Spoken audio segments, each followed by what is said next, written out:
देव उभा मागे पुढे उगवी कोडे संकट जैसा केला तैसा होय धावे सूय धरुनिया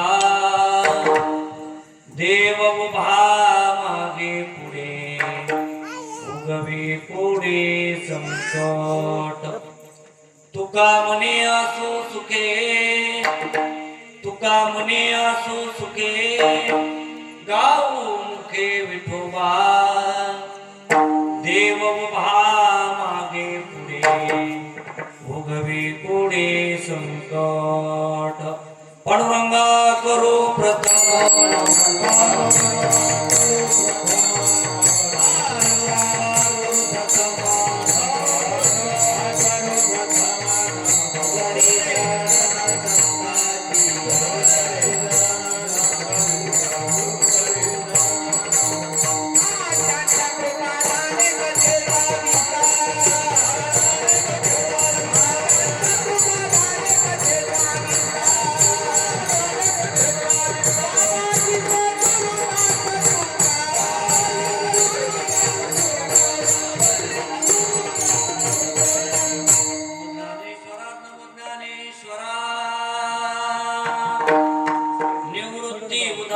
सोपान देवा मुक्ताबाई नमो त्रिभुवन पावनी आद्यत्र जननी देवाची शिवे लागे सेवक झालो तुमच्या लागलो निज चरणा अहो स्वामी भगया देवा या परी न करावा वीर काय माझी वाणी मानेल संतासी रंजो चित्तासी आपुलिया माझी वाणी तुझे वर्णी गुणनाम ऐशी दे प्रेम काही कळा मस्तक हे पाया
शरणं प्रपद्ये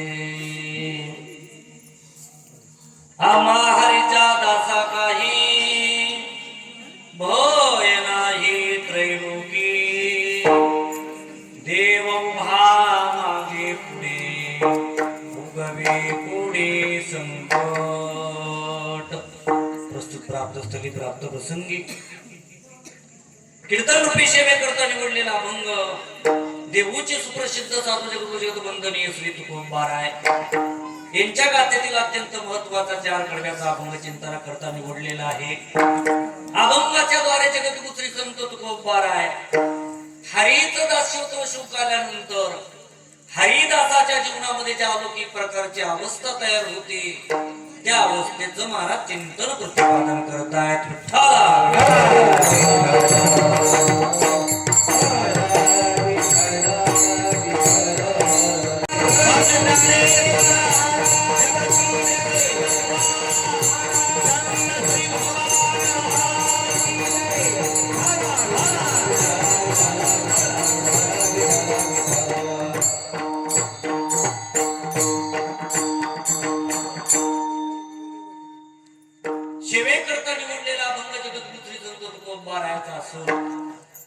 या अभंगाचा सळसळ भाव जर आपण विचारात घेतला तर सहजपणे या अभंगाची संगती लागण्यासारखा गोडाचा चार कडव्याचा अभंग चिंतना करता आपण निवडलेला आहे. अभंगाचा सळसळ भावार्थ तुकोबाराय आपल्या समोर प्रतिपादन करत आहेत. महाराज म्हणतात आम्ही हरीच दास्यत्व स्वीकारलं, लाभ काय झाला जीवनामध्ये महाराज बोलतायत. भय नाही त्रैलोकी, या त्रैलोक्यामध्ये कुठली आम्हाला भीती उरली नाही. पहिल्या कडव्यामध्ये तुकोबाराय बोलतायत. महाराजाला प्रतिप्रश्न केला का हो तुकोबाराय, अजून तुमचं जीवन काही बाकी आहे आणि उर्वरित आयुष्यामध्ये तुमच्यावर एखादं संकट आलं तर त्याच्यातून तुमचं कोण निवारण करत. तुकोबाराय बोलतात ऐका, देव उभा मागे आणि पुढे, पाठीमागेही देव उभा आहे आणि पुढे देव उभा आहे, उगवे कोडे संकट. एवढंच नाही तुकोबाराय म्हणतात आम्ही त्याचं दास्यत्व स्वीकारलं आणि जशी आमच्या अंतःकरणामध्ये आम्ही परमात्म्याविषयी इच्छा धारण करू, परमात्मा आमच्या करता तसा होतो. जैसा केला तैसा होय, धावे सोय धरून या. आणि भक्तीच्या सर्वोत्तम उच्च कोटीला आमचं जीवन जाऊन पोहोचलं आणि त्याही अवस्थेमध्ये सुखरूप परमात्म्याचं नाम सदैव त्या नामाचा आमच्या वाणीनं आम्ही गायन करू. तुका म्हणे असो चुके गाऊ मुके विठोबा, देव उभा मागे पुढे, उगवे कोडे संकट.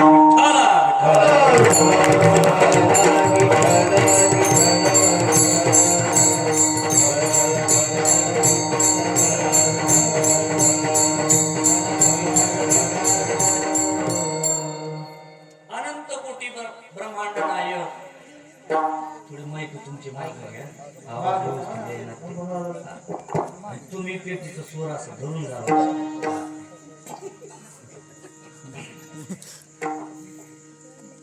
अनंत कोटी ब्रह्मांड नायक, आकारम करुणावरुणालय अखिल गुणी निधान, रुक्मिणी श्री पांडुरंग परमात्म्याच्या शिवकृपेद्वारा कैवल्य ज्ञान चक्रवर्ती शिमावली ज्ञानोबाराय जगद्गुरु श्री संत तुकोबाराय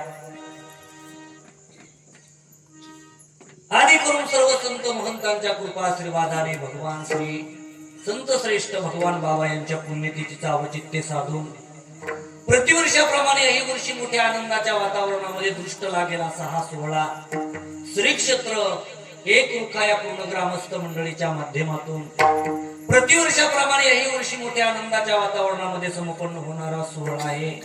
जवळजवळ या सोहळ्याचं किती वर्ष चालू आहे बाबाजी?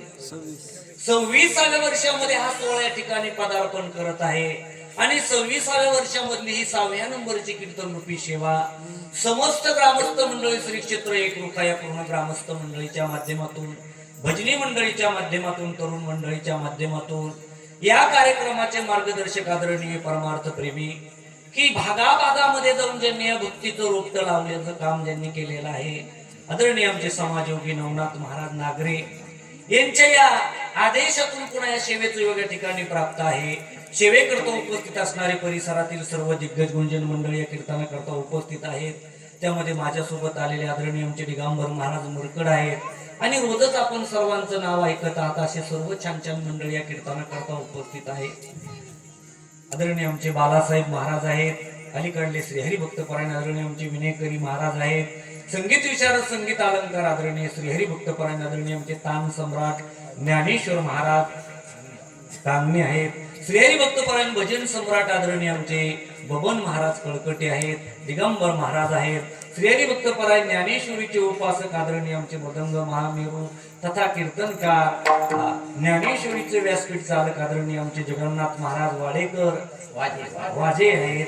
श्री हरिभक्तपरायण आदरणीय सप्ताहाच्या कमिटीमध्ये ज्यांची उपस्थिती आहे काशीनाथ महाराज आहेत.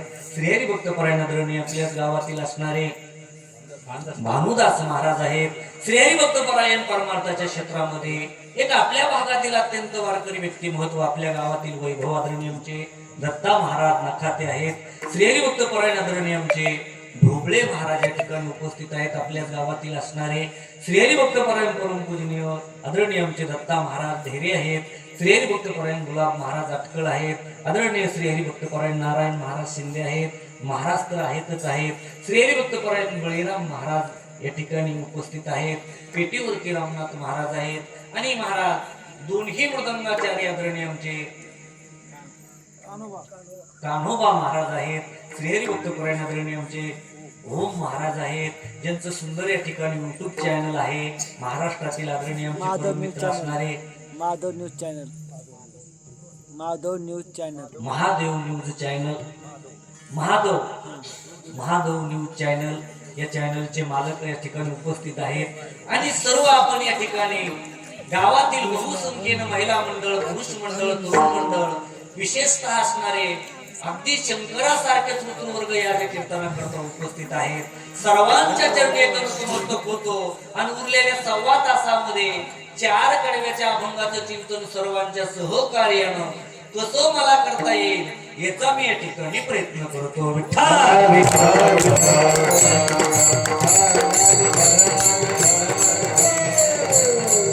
सांगितलं का नाही, पण भेटल गुरुवचनावर शबरीनं विश्वास ठेवला आणि रात्रंदिवस त्या शबरीनं भजन करावं. कोई कहियो रे प्रभु आवन की मन भावन की आश्रमात या कधी रे येशील ही माझी भावना. रोज शबरीनं भजन करायचं आहे का? राम आएंगे आएंगे राम आएंगे, टाळी. राम आएंगे राम आएंगे, राम आएंगे आएंगे राम आएंगे, राम आएंगे आएंगे राम आएंगे. अरे परमार्थ म्हणजे विठोबाचे राज्य आम्हा नित्य दिवाळी आणि विष्णुदास नामा जीवे भावे ओवाळे.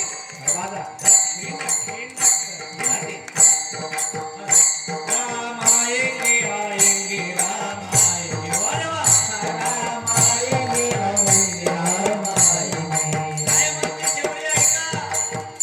राम आएंगे तो अंगना सजावंगे, राम आएगा तो अंगना सजावंगे, लगा के दीपक मैं दिवाली मनाऊंगी. अरे मेरे झोपड़ी के बादल जो उड़ जाएंगे, राम आएंगे. मेरे झोपड़ी के बादल जो उड़ जाएंगे, राम आएंगे.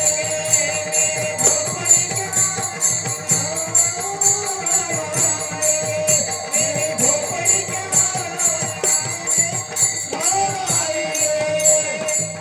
जब मेरे राम जी का आवन होगा, शबरी के कुटिये का पावन होगा.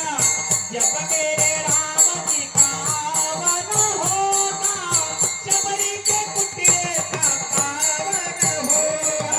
जब मेरे राम जी का आवन होगा, शबरी के कुटिये का पावन होगा. जब मेरे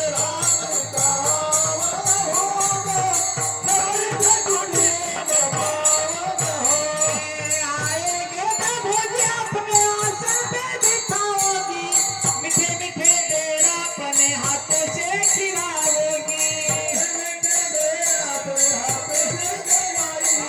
साथ साथ लक्ष्मण का आवन होगा, शबरी के कुटिये का पावन होगा. जब मेरे राम जी का आवन होगा, शबरी के कुटिये का पावन होगा. शबरीनं वचन केलं, काय काय करणार माझे राम प्रभू आल्यानंतर ऐका. राम आएंगे तो अंगना सजाऊंगी, अरे लगा के दीपक मैं दिवाली मनाऊंगी. अरे मेरे जन्मों के पापा जी कट जाएंगे, राम आएंगे. महाराज सांगतात शबरीनं रात्रंदिवस भजन केलं आणि एक दिवस त्या शबरी मातेच्या जीवनातला सुवर्ण दिवस उजाडला. शबरी मातेनं मर्यादा पुरुषोत्तम प्रभू रामचंद्राची किती दिवस वाट पाहिली हो? बोला. जगन्नाथ महाराज 80,000 वर्ष वाट पाहिली बघा. आणि मला तरी वाटतंय नवनाथ बाबा, माणसानं थोडी तरी वाट पाहायला शिकलं पाहिजे हो. अलीकडे लोक वाटच पाहत नाही, आमचं सुद्धा जरासं धोतर नेसायचं जमलं की लगेच फेटा बांधायला येतो. तुका म्हणे नाही चालत तातडी प्राप्त काळ घडी आल्या वेळी. एखादा माणूस शिक्षक असू द्या, पोलीस असू द्या, रिटायर झाला की फेटा. अरे गुरु घरी जावं लागणारे, 4 ग्रंथ सोडावं लागणारे, आळंदी पंढरपूर पैठण आम्हाला पाहावं लागणारे. गडबड करून चालत नाही बरं का. गडबड केली की माणसाचं जीवन जळतं. कल्पना करा, आंब्याच्या झाडाला आंबे लागले आणि न पाडायला लागता आंबे तोडून भुसात पिकायला टाकले तर पिकतात का आजी? पिवळे झाल्यावाने दिसते पण त्याला पिकते म्हणत नाही. मग काय त्याचं लोणचं होतं का? हा, काही रस होईल का? नाही होत. काय होतं मग त्याचं आहे का? आमच्या तिकडे त्याला लोक इजळतो म्हणतात. आणि कशामुळे इजळला तो आंबा?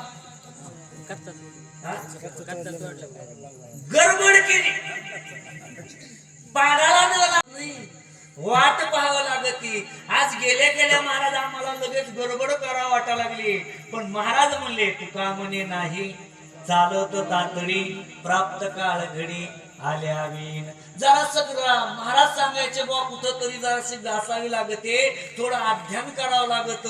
गडबड करून चालत नाही. महाराज 80,000 वर्ष वाट पाहिली. म्हणून प्रातस्वर्णीय गुरुवर्य संदीपान महाराज हाशेगावकर यांच्या मुखातलं वाक्य बघा. भक्तीच्या क्षेत्रामध्ये भगवंताची परीक्षा महत्वाची नाही तर प्रतीक्षा महत्वाची आहे. विठ्ठला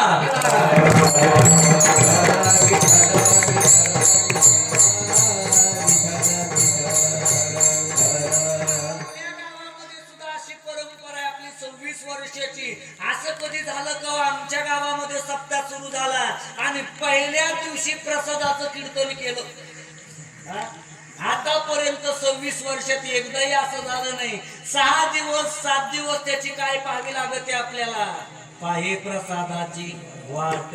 लगेच काला होतो का? प्रसाद मिळतो का नाही? 7 दिवस सेवा करायची आणि 8व्या दिवशी भानुदास गीती गात प्रसाद देतो पंढरीनाथ. याचा अर्थ महाराज वाटच पाहावी लागते. 80,000 वर्ष शबरीनं देवाची वाट पाहिली आणि शबरी मातेच्या पर्णकुटीचा पत्ता विचारित देव तिच्या दारात आले. आणि मला तरी वाटतं लक्षपूर्वक आपण कीर्तन ऐकायला लागला. आपण देवाच्या दारात जाणं ही आपल्या परमार्थाची सुरुवात आहे आणि कधीतरी देवानच आपल्या दारात यावं हा आपल्या परमार्थाचा शेवट आहे. आपण देवा करता रडायला लागलो ही आपल्या भक्तीची परमार्थाची सुरुवात आहे. आणि कधीतरी जगाच्या मालकाच्या डोळ्यात आपल्याविषयी 2 थेंब पाणी यावं समजावं परमार्थाचा शेवट आहे. विश्वमाऊली ज्ञानोबा समाधिस्थ होत असताना जगाचा मालक पण धाय मोकळून रडला. हो, रुक्मिणी मातेनं सांगितलं हो देवा सगळं जग रडायला लागलं म्हणजे जगाला आवरणं सावरणं देवा तुमचं काम आहे. देवा आज तुम्ही रडताय, तुम्हाला कोणी आवर घालायची? जगाच्या मालकानं उत्तर दिलं बाई रुक्मिणी ज्ञानोबा सारखा योगी जाताना माझे सुद्धा अश्रू मला अनावर आहेत. याचा अर्थ काय? असं ज्या दिवशी होतं ना समजावं परमार्थाचा शेवट आहे. आपल्या देवघरामध्ये आपण देवाची रोज पूजा करतो ही आपल्या परमार्थाची सुरुवात आहे. आणि कधीतरी देवानं त्याच्या देवघरात आपली पूजा करावी हा परमार्थाचा शेवट आहे का? दया पूजिले आदरे पांडुरंगे विमानस्थ केले प्रयाण प्रसंगे. याचा अर्थ काय? पर्णकुटीचा पत्ता विचारित देव तिच्या दारात आले. म्हणतात त्या शबरी मातेने एक फुलाची अशी शय्या तयार केली. सांगितलं राघवा बसा या गादीवरती. मोठ्या प्रेमानं प्रभू रामचंद्र त्या फुलाच्या गादीवर बसलेले. म्हणतात त्या शबरी मातेने एका द्रोणामध्ये बोरं आणून ठेवले होते. बोराचं धोरण घेतलं आणि सांगितलं राघवा घ्या की त्यातले 2 बोर. मग त्या महाराज द्रोणामधले प्रभू रामचंद्र बोर खाऊ लागले. कथा मला लांबवायची नाही पण चटकन दिशेनं शबरीच्या लक्षात आलं एकटे प्रभू थोडे माझ्या आश्रमात आले. 7 लखन जी का दर्शन होगा तब मेरे कुटी योगा पावन होगा. प्रभू रामचंद्राला गोड बोर दिले. आणि ऐका बर का महिला मंडळ, देव खातो सुद्धा बर का, फक्त त्याला खाऊ घालणारा भेटत नाही. महाराज म्हणतायत ना कोण कहते हे भगवान खाते नहीं मां शबरी के जैसे खिलाते नहीं. कोण कहते है भगवान सोते नहीं मां यशोदा के जैसे सुलाते नहीं. संत नामदेव की तरह कोई खिलाता नहीं. देव खातो पण आपल्याला महाराज देवाने खाण्याकरता शबरी व्हावं लागल का नाही? आपण देवाला झोपी घालू शकतो, आपल्या हातानं देव झोपल सुद्धा, पण अगोदर आपल्याला नंद बाबा यशोदा व्हावं लागल का नाही? बोला. शबरी मातेनं दोनांमधले बोरं घेतले, सांगितलं राघवा घ्या की त्यातले 2 बोरं, आणि मोठ्या प्रेमानं प्रभू रामचंद्र बोरं खाऊ लागले. लगेच लक्षात आलं सोबत कोण आले. 7 लखन जी का दर्शन होगा. बोराचं दुरण घेतलं, सांगितलं लक्ष्मण भैया तुम्ही सुद्धा याच्यातले 2 बोरं घ्या की. लक्ष्मण भैयानं सांगितलं मला नकोच. शबरीला वाईट वाटलं. शबरीनं सांगितलं लखन भैया तुम्हाला वाटतं का हे बोरं आंबटन तुरट आहे, आणि तुम्हाला आंबटन तुरट बोरं खाऊ घालायला मला काय वेळ थोडं लागलं लखन भैया, आणि तुम्हाला वाटेल मला कसं कळलं हे सगळे बोरं गोडे. तर लक्ष्मण भैया तुमच्या माहितीस्तव सांगते, प्रत्येकच बोरं मी खाऊन पाहिले. जे गोड लागलं तेच तुम्हाला करता ठेवलं, आणि जे आंबट लागलं ते फेकून दिलं. आता सगळेच बोरं कसे ठरले हो? उष्टे. लक्ष्मण भैया म्हणले आता तुम्हाला एकही नको, कारण महाराज सांगायचे वा 80,000 वर्षामध्ये शबरीनं एकदाही दात घासले आणि हसण्याकरता नाही बोललो बरं का, माफी मागून बोलतो, जबाबदारीनं बोलायचंय मला आपल्या समोर. ज्या रंगामध्ये शबरी राहत असेल, दंतकांती कोलगेट कोलजप वगैरे काही म्हणजे नसेल त्या काळामध्ये, पण लिंबाची काळी तर आजी उपलब्ध होती का नाही? पण काय शबरीची अवस्था पोहोचली होती ऐका. काय भाव होता माझ्या शबरीचा. शबरीनं विचार केला मी दातच घासत बसले आणि तितक्या वेळात माझे प्रभू आश्रमात आले, निघून गेले, तर काय या जीवनाला जाणायचं. विसरच पडला कशाचा? दात घासायचा. आम्हाला कीर्तन सोनपेपर्यंत घड्याळीचा विसर पडत नाही. कुठं त्या काळातली शबरीन, कुठं या काळातले महाराज हो. याचा अर्थ काय का? कधी आमचं तसं जीवन होणार आहे? 80,000 वर्ष वाट पाहिली, आणि प्रभू रामचंद्राने महाराज त्या शबरीच्या हस्ते उष्टे बोरं खाल्ले. या कथेतून मला एक तुम्हाला सांगायचं, लक्ष्मण भैयानं शबरीची अवस्था पाहिली का बाकीची सगळी व्यवस्था पाहिली? व्यवस्था पाहिली. अरे कोण शबरी, तिनं कधी दात घासले नाही घासले, आणि मग ती बाबा प्रत्येकच बोर खाऊन पाहिलं, मला एकही बोर नको. शबरीची लक्ष्मण भैयानं अवस्था पाहिली, आणि माझ्या प्रभू रामचंद्रानं असणाऱ्या त्या शबरीची फक्त भाव पाहिला, अवस्था पाहिली, अंतकरणातलं प्रेम पाहिलं, आणि प्रेमापोटी उष्टे बोर खाल्ले. याही कथेतून एक सिद्ध होतं की भक्तीच्या क्षेत्रामध्ये भगवंत भक्ताची व्यवस्था पाहत नाही तर अवस्था पाहतो. आणि अशीच अवस्था जगद्गुरु श्री संत तुकोबारायाच्या जीवनात प्राप्त झाली, आणि तिचा जीवनामध्ये काय लाभ झाला याचं उत्तर महाराज शेवेला घेतलेल्या अभंगाच्या पहिल्या चरणात.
त्रैलोकी. आमच्या जीवनामध्ये अवस्था निर्माण झाली आणि अवस्थेचा लाभ काय झाला? भय नाही त्रैलोकी. महाराजाच्या जीवनामध्ये भीतीरहित जीवन झालं बघा तुकोबारायाचं. पण महाराजाला भीती नाही आणि जीव आहे असा या जगात एकही जीव नाही. द्वैतपणा जोपर्यंत नष्ट होत नाही तोपर्यंत माणसाच्या जीवनातली भीती नष्ट होत नाही का? वेदही बोलू लागला, तुझे जव जव घडे तव तव संसार भय जोडे, हे तव आपले नितोंडे बोलते वेद. द्वैतपणात भीती, अद्वैतात भीती नाही. द्वैतपणा गेल्याशिवाय माणसाच्या जीवनातली भीती जात नाही. किंवा शास्त्रही सांगतं, महाराज सांगताय प्रत्येक माणसाला भीती आहे बघा. सुंदर नाथबाबा वर्णन करतात, आहार निद्रा भय मैथून सर्व योनिशी समसमान. आहाराची गरज सगळ्याला आहे का नाही? खाण्यापिण्याची गरज आहे का नाही? खाण्यापिण्याची गरज आहे का? काही खाण्यापिण्याची गरज आहे. एखाद्याला म्हणा चला ना 1 रुपयाला सप्ताह चालू आहे, तो म्हणला आलो असतो राव पण वाकडं तिकडं खाल्लं. कशाला वाकडं तिकडं खाता? चांगलं तुमलंच खा. खायच्या वस्तू खाल्ल्या पाहिजे, प्यायच्या वस्तू पिल्या पाहिजे आहे का? एक तर परवाच्या कीर्तनामध्ये पिऊनच आला. मला महाराजाला प्रश्न विचारायचा हो, चोपदारानं धरलंय म्हणले, अरे कीर्तनामध्ये कुठं पिऊन येत असतात का? पण मी म्हणलं आज जर आपण याला प्रश्न नाही विचारून दिला तू उद्या सगळ्या गावामध्ये सांगन महाराजाचा काय अभ्यास नव्हता रात्रीचा. म्हणलं येऊ द्या, त्याला विचारू द्या काय प्रश्न आहे त्याचा. त्या माणसानं प्रश्न विचारला, महाराज तुम्हाला अगस्त्य ऋषी माहिती आहेत का? फुलपेल्याला 18 पुराणापैकी एका पुराणात गेला. मी म्हणलं अगस्त्य ऋषी माहिती आहेत. त्या माणसानं सांगितलं, महाराज अगस्त्य ऋषीनं 1 समुद्र किती घोटात पेला. मी म्हणलं अगस्त्य ऋषीनं 1 समुद्र 3 घोटात पेला. तो पठ्ठ्या म्हणला, महाराज मी 9 सागर एका घोटात पेलो, मोठं कोण सांगा.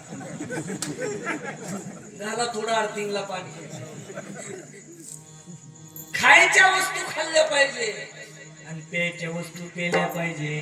कारण नाही खाऊन चालत नाही. कथेची सामग्री देह अवसानावरी, म्हणून खाणं सुद्धा माणसाला गरज आहे. आहार झोपेची गरज आहे का माणसाला? हा म्हणून कीर्तना सुद्धा झोपलं पाहिजे. आणि मला तरी वाटतं ऐका, लक्ष देऊन आपण कीर्तन ऐकायला लागला, ऐका कीर्तनामध्ये तुम्ही येऊन झोपले का तरी सुद्धा तुमचा फायदाच आहे. कसा फायदा आहे उत्तर दिल्यावर बरं वाटेल. ऐका, ज्या संसारामध्ये तुम्ही जाऊन झोपायला लागले त्या संसारात सगळेच लोक झोपलेले, कोण तुम्हाला जाग करणार आहे? संसारामध्ये सगळे लोक इथपर्यंत जाग आहे. वाढावे संतान गुणी व्हावे, 2चे 4 हात व्हावे, 4चे 8 व्हावे, येल मांडवावर जावा. लगेच मोडून नाही खाली. आणि याच्या पलीकडे कोण जाग आहे हो?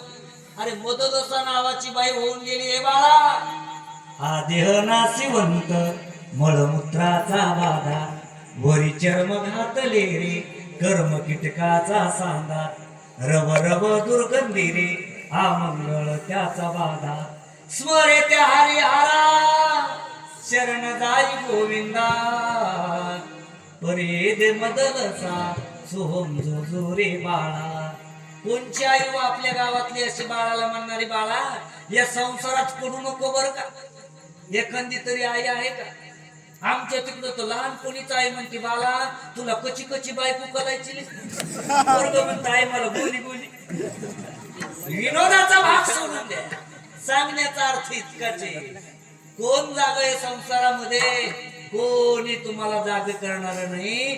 पण या धर्म मंडपात तुम्हाला भगवान बाबाच्या साक्षीनं सांगतोय का, या धर्म मंडपामध्ये आपल्याला डोळा लागला ना तर संत तुम्हाला आमच्या इथं जाग करतात आहे का?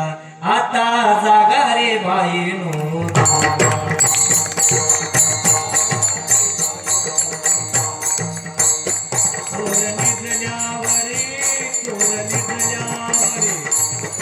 निजल्यावरी नाडून भागा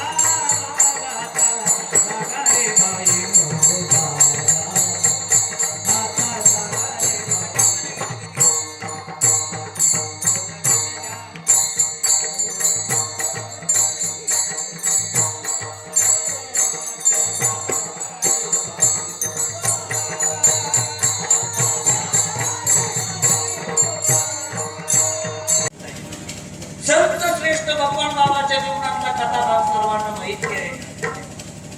काही चांगल्या चौकडीनं भगवान बाबावर आळ घेतल्यानंतर महाराजांना आपलं निवत त्या ठिकाणी समर्पित करून टाकलं. याचा अर्थ काय?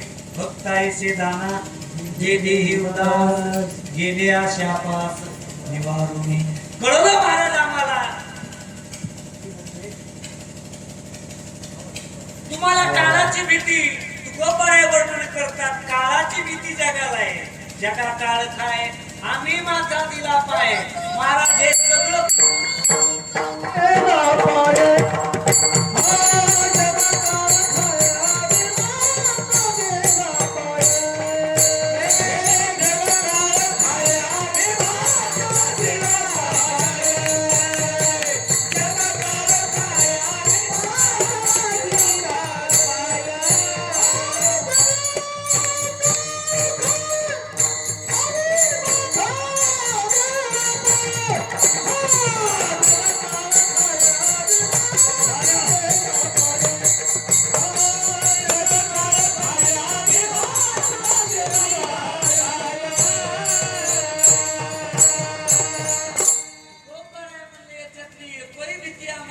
जगाला आहे. जगा काळ काय आम्ही माता दिला पाय. कळलं महाराज. पण एवढं भीतीमुक्त जीवन तुमचं झालं कसं? कशा करता झालं? महाराज सांगतायत आम्हा हरीच्या दासा काही. आणि कोणाचं दास झालो? हरीच. आपण दास नाहीत का हरीचे नाही? तो बोला, दास नाहीत का हरीचे नाहीत? आपण दास आहेत तर कोणाचे? संसाराचे. म्हणजे भोगवरात इंद्र विठाला विठाला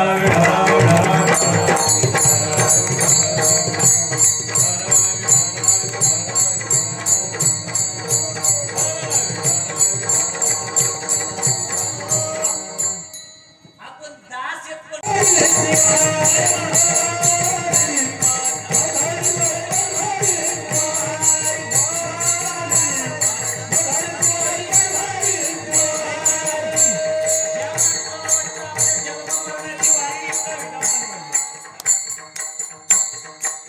पंढरपूरच्या मालकाची वारी करावं लागणार आहे बघा. आणि ती वारी फक्त एका माणसाच्या जन्मात करता येते. तैसे येण्याची शरीरा येणे करे आणि किंबहुना येणारे शिरापे. आणि हे जर नाही ऐकलं तर केवढा मोठा आपला तोटा होतोय.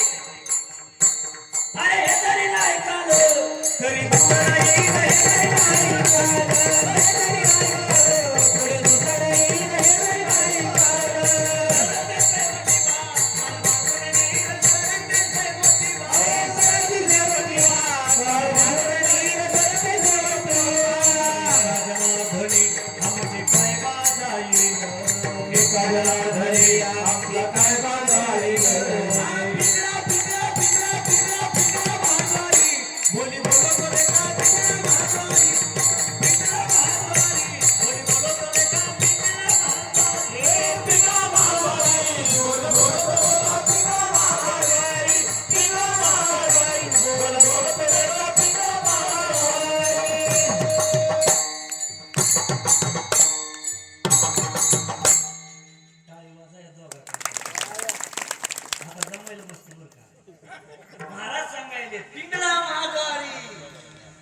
पिंगळा म्हणायला बी दत्ता बाबा 55,000 लागायचे. अर्धा तर म्हणलं मी आता ध्यानात घेतले नाही. 55चे अर्धे किती होते याचा अर्थ काय? महाराज सांगताय जो जन्माला आला त्याला मृत्यूची भीती आहे का? काया कृतार्थात भयम. तुकोबाराय म्हणले याच्यातली एकही भीती आम्हाला नाही. तुम्ही सांगितलं भोगी माणसाला रोगाची भीती. भक्ताच्या जीवनामध्ये भोगाला असताना नाही तर रोग येण्याचं काही काम नाही का? महाराज सांगतायत तुकोबारायचे मेहुणे आले कोणत्याच पदार्थामध्ये जिजामाऊलीने मीठ टाकलं नाही. तरीच तुकोबारायानं तक्रार केली नाही, भोगालाच ताण नाही, करू घेण्याचं काही काम नाही. कळवलं महाराज आम्हाला, तुम्हाला कुळला तडा जाण्याची भीती तुकोबाराय वर्णन करतात आहे का? यातायाती धर्म नाही विष्णुदाचा, निर्णय तो ऐसा वेदशास्त्री किंवा जात वेत गोत कुळ शिळ मात. अहो ज्ञानोबारायाचं वर्णन करतय, याती कुळा माझे, याती कुळ माझे, गेले हार पोनी श्रींगावा चोनी आणून नेले. महाराज वर्णन करतात कुळाला तडा जाण्याची भीती नाही. कळवलं महाराज आम्हाला चोराची भीती तुकोबारायानं सांगितलं. आम्ही सदैव सुडके जवळी येतात चोरडाके आणि जावो पुरती भिके कुत्रे घर राखीती. आबा आपल्या लोकांना हे प्रमाण म्हणून म्हणून बिल्डिंग बांधले. कोणचं बाबा, आम्ही सदैव सुडके की डबल एक मजला. आणि जरा तर तो भावानं विचार केला, एक प्रमाण जर माणसाला बिल्डिंग बांधून देत असून तर सगळा गाथा काय करीत असून कधीतरी विचार केलाय का? याचा अर्थ काय का? चोराची भीती नाही. ठीक आहे तुकोबाराय, तुम्हाला म्हातारपणाची भीती. अहो तुकोबाराय म्हणले हा देह म्हातारा झालाय काय आणि देह करून राहिलाय काय, याच्याशी भक्ताला काही घेणं देणं नसतं. कारण भक्त कसे असतात, विठ्ठलाची भीती चोराची. आपल्याकडे अशी म्हणे बघा ना, सोने वाले सोना नाही जागते नाही का? सोनं असलं घरात की माणसाला झोप येते, खडकन वाजलं की माणूस जागा होतो, धन असलं की धनवान माणसाला चोराची भीती आहे का? रूपवान माणसाला कशाची भीती? म्हातारपणाची. किती रूपवान माणूस असू द्या, त्याचा घर नंबर विचारित येतं, त्याचं नाव काय? म्हातारपण. आता प्रत्येक माणसाला वाटतं मी कायम चमकून दिसलो पाहिजे, आणि चमकून दिसण्याकरता लोक काय काय करत नाहीत महाराज.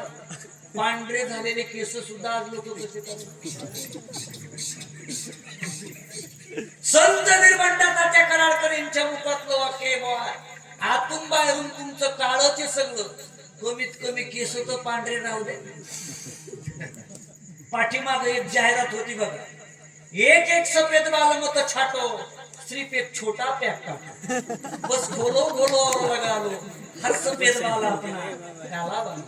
जाहिरातीला नाही आलो, पण आज तुम्हाला सांगायचं, अशानं काय माणसाला जी आसक्ती सुटायला तयार नाही हो. साधारणतः महाराष्ट्राचा विचार केला तर रोजचे 1 कोटी रुपये निश्चित फुफुट्यात जात असतील बघा. फुफुट कळाला का तुम्हाला? काय पावडर पावडर, बरोबर उत्तर दिलं आमच्या महाराजांच्या चिरंजीवाला. ऐका, आणि पावडर लावून कुठं कोणी गोरं होतं का?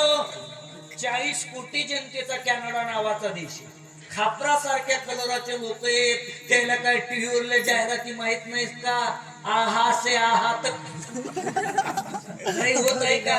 आणि हे जर तुम्हाला मान्य नसेल तर ज्ञानोबाराय बोलले नसते ना, काला लाटीचे लेले न मोडे काही केले, केवी काळे गोरे पण धुतले. फिटवणे ज्ञानोबाराय म्हणताय. पण काय माणसाला दिया आसक्ती लागली.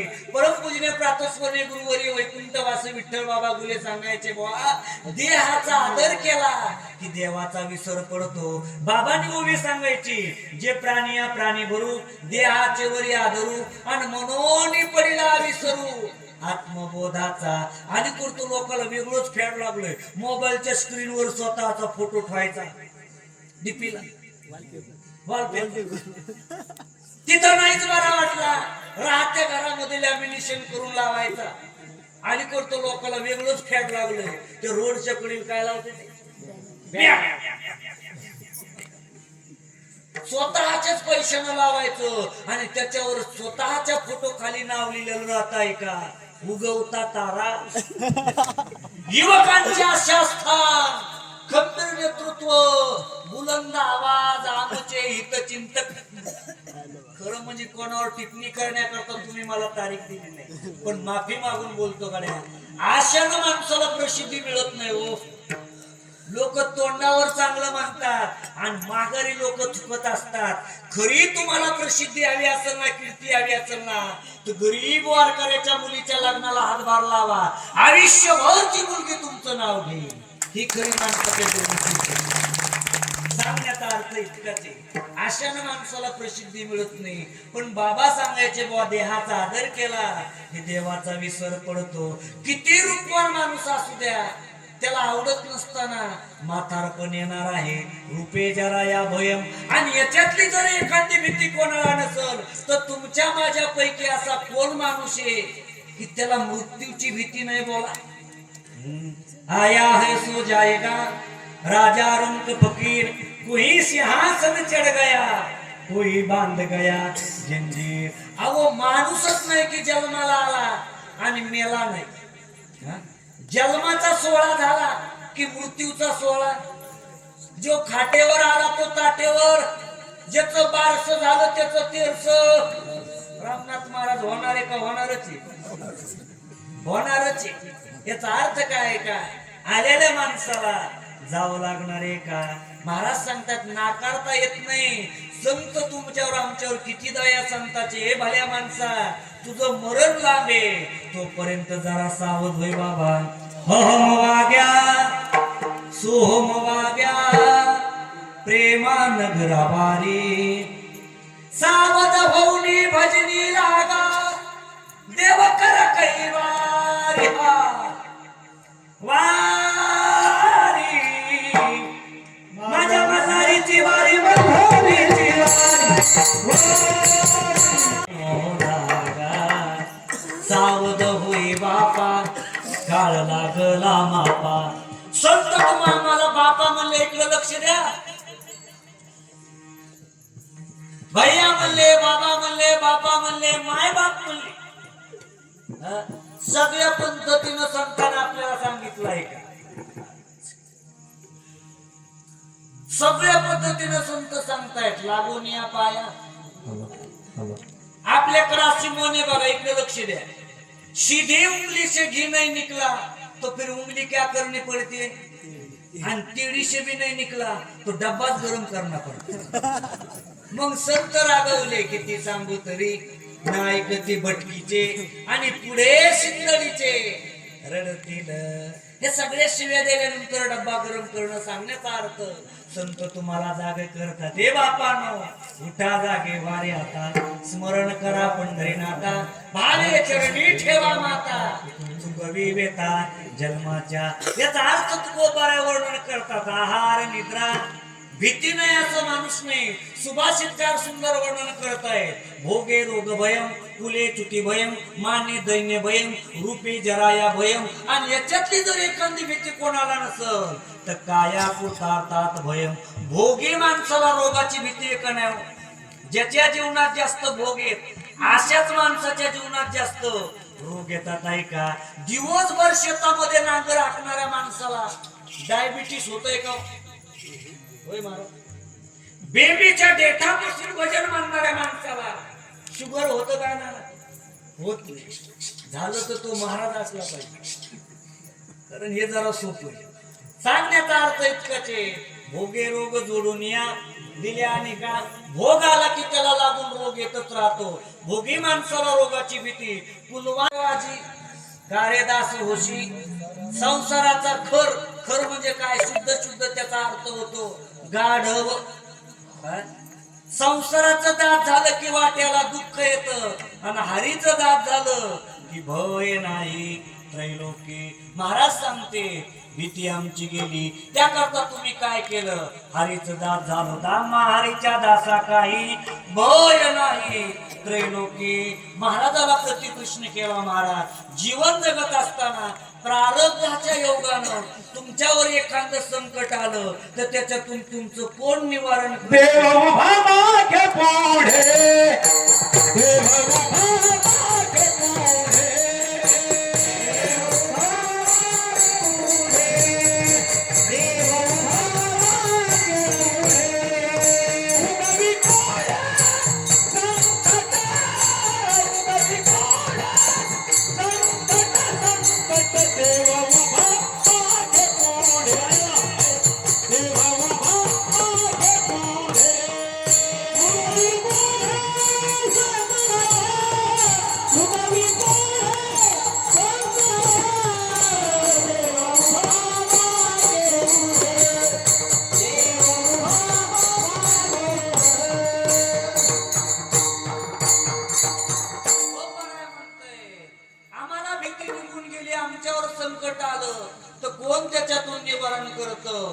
देव उभा, मागे उभा राहून कोणाचं रक्षण केलं? द्रौपदीचं. आणि समोर उभा राहून अर्जुनाचे रथी होय हा सारथी, सारथ्य पण करून अर्जुनाचं रक्षण केलं. देव उभा, मागे आणि पुढे उगवे कोडे संकट. आता याच्यातलं संकट वेगळं आणि कोड वेगळं. संकट कशाला म्हणायचं? समोरचं काय ते माणसाला कळतं, पण स्वतःच्या ताकदीनं मात केली जात नाही त्याच्यावर, त्याला काय म्हणावं? संकट. आणि समोरचं काय तेच कळत नाही, त्याला काय म्हणावं? बोला, कोड. काही काही अभंग सुद्धा कोड्यात येत ना. आगनी तहान. आपल्या एक मुख्या गावामध्ये पाण्यानं तहान जाते का पाण्याला तहान लागते? कसं आहे? पाण्यानं तहान जाते. पण अभंग कुठ प्रकरणातला आहे? याचा अर्थ आहे मुळात आत्मा सुखरूप आहे, पण या आत्म्याला विषयापासून सुखाची काय लागली? बोला, तहान लागली. नाथांच्या घरची. असा अभंग आला की गुरु घरी जाऊन चिंतन करावं लागत आहे का? महाराज साधून एक अभंग सांगतात ऐका. पती जन्माला माझे उदरी आणि मी झाले तयाची नवरी. मला आपल्याला प्रश्न विचारायचा, पती आईच्या पोटी जन्मतो का बायकोच्या? बोला राव पटापटा, लय गाड्याला पळायला. हा, तुमचं काय मत आहे? बोला पटापट. बरोबर, पती आईच्या पोटी जन्मतो का बायकोच्या? अभंग कुठ प्रकरणातला आहे? महाराज सांगताय सगळ्याच मते पती आईच्या पोटी जन्मतो, पण मी एकटा म्हणतो ऐका, पती आईच्या पोटी जन्मत नाही, तर पती बायकोच्या पोटी जन्मतो. तुम्ही म्हणता महाराज झाले म्हणजे काय काही बोलता का? जिबीला हाडगिरी का नाही? पण अभंग कुठ प्रकरणातला आहे? लक्ष देऊन ऐका. मी तुम्हाला बाळ कोणाच्या पोटी जन्मतो असं विचारलं का पती कोणाच्या पोटी जन्मतो असं विचारलो? बोला, इकडे लक्ष द्या. आईच्या पोटी बाळ जन्मत आणि बायको हे नाव, पती हे नाव बायको केल्यावर जन्माला येते. आता जमलं का? तुमच्या गावातला उद्या एखादा बिगर लग्नाचा पोरगा गावात जर फिरता फिरता म्हणू लागला मी पती मी पती, लोक म्हणते न येडी हळद कोणाचा पती? पाहिजे तर त्याला मुंजा म्हणता येत. म्हणजे पती हे नाव आईपासून जन्माला आलं का बायकोपासून? आता सांगा. आणि मी तुम्हाला बाळ कोणाच्या पोटी जन्मलं विचारलं नाही. पती हे कोणाच्या पोटी जन्माला आला? पती ही उपाधी बायको पासून जन्माला येते. याचा अर्थ असा आहे, पहिले कोठेची नव्हते काही, चंद्र सूर्य तारा नाही, अवघे शून्याची होते पाही, फक्त म्हणावं लागतं कानोबा तेरे तेरे ते देख ढालगज निर्माण आली. अभंग संपला. सांगण्याचा अर्थ इतकाच आहे. कुठं अभंग आला की याला कोड्यातला अभंग म्हणावा. ऐका, एक कोड तुम्हाला सांगतोय. अशा लक्षणानं तुमच्या इथं एखादं घर आहे का? यायला सांगू द्या. घर बशा बाप, उठबैस करणारी आई आणि उधळपट्टी करणारं पोरग, अशा लक्षणानं एखादं घर आहे का आपल्या इथं? आजी बोला, डबल सांगू का? घर बशा बाप, उठबैस करणारी आई आणि उधळपट्टी करणारं पोरग. कोड आहे कोड. सांगू का मी आता? 10,000 रुपये देताना मला. किती सोपं आहे. घर बशा बाप म्हणजे रांजण. 1 रुपयाचा रांजण रोज फिरतो का? कधी बैठकीत, कधी मागच्या घरात जात नाही, एकाच जागेवर राहतो. घर बशा बाप म्हणजे रांजण. उठबैस करणारी आई म्हणजे घागर. कुठंतरी लांब हापशीवर, गंगेवर, बोरवर, नळावर जायचं, स्वतः मध्ये पाणी भरायचं, रांजणात आणून टाकायचं. उठबैस करणारी आई म्हणजे कोण? घागर. आणि उधळपट्टी करणारं पोरग म्हणजे तांब्या डबकन बुडीलं की सांगलंच. किती सोपं आहे. याच्याकरता चातुर्मासन भामंती विचार सागर लागत. सोपच असतं, पण सामान्याच्या बुद्धीला उघडत नसतं. त्याचं नाव कोड असतंय का? एक कोड मी तुम्हाला सांगतोय का? 20 पाहुणे आले, 22 स्नानाला गेले आणि 23 वापस आले. जमत का? सांगतो मी, ऐका. पाहुणे 20च आहेत, 20 पाहुणे आले आणि 22 स्नानाला गेले. जुन्या काळामध्ये विहिरीला बारवाला लोक काय म्हणायचे, बावी त्या पोखरणी नदी गंगा वाहती, ज्या घरी कुलस्त्रिया राज्य राणी व संपत्ती, हे सुख सांडोनिया कासया योगे शेविती परिये मदलसा.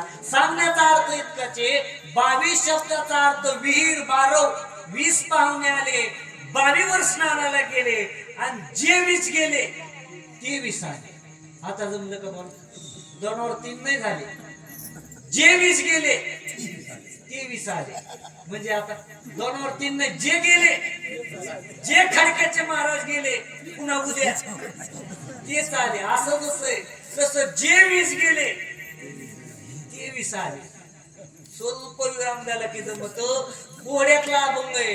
कोड सांगतोय करो, 5 बेंडकाचे पिलं तळ्याच्या काठावर बसले, त्याच्यातले 3 बेंडकाच्या पिल्याच्या मनात आलं उडी टाकायची, तर खाली किती उरले?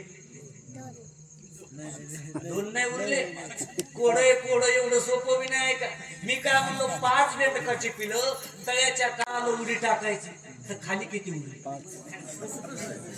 गेली गाडी आता खडक्याला. त्याचा वेळ निघून गेलाय का?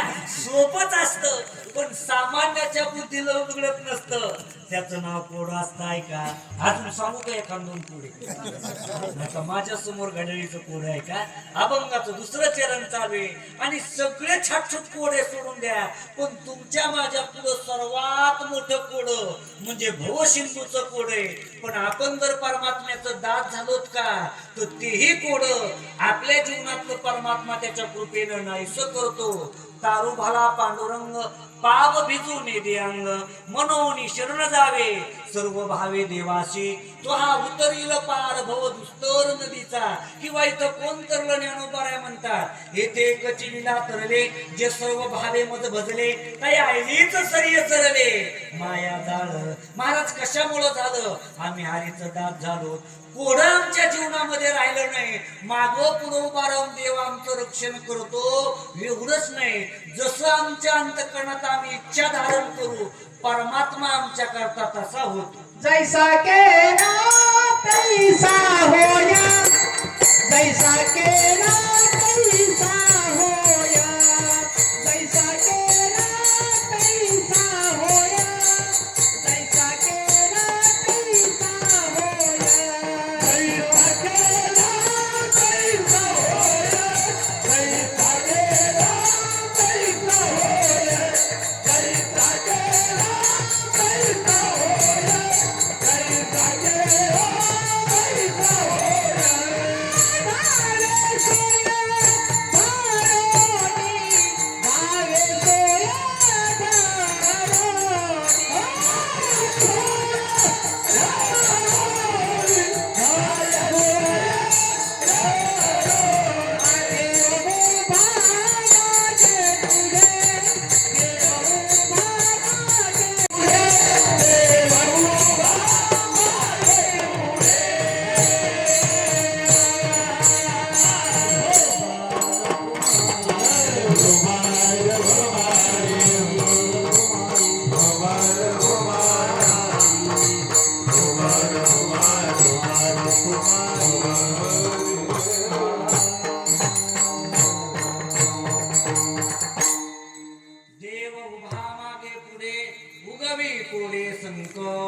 एवढंच नाही, भक्तीच्या क्षेत्रामध्ये जशी आम्ही इच्छा धारण करू, परमात्मा आमच्या तसा करता होतोय का? जैसा केला तैसा होय. आता कोणा कोणा भक्ता करता देव काय काय झाला याची एक लांबलचक यादीचे बघा. उंच नीच काही नेने भगवंत तिष्ठी भक्ती भाव देखून या.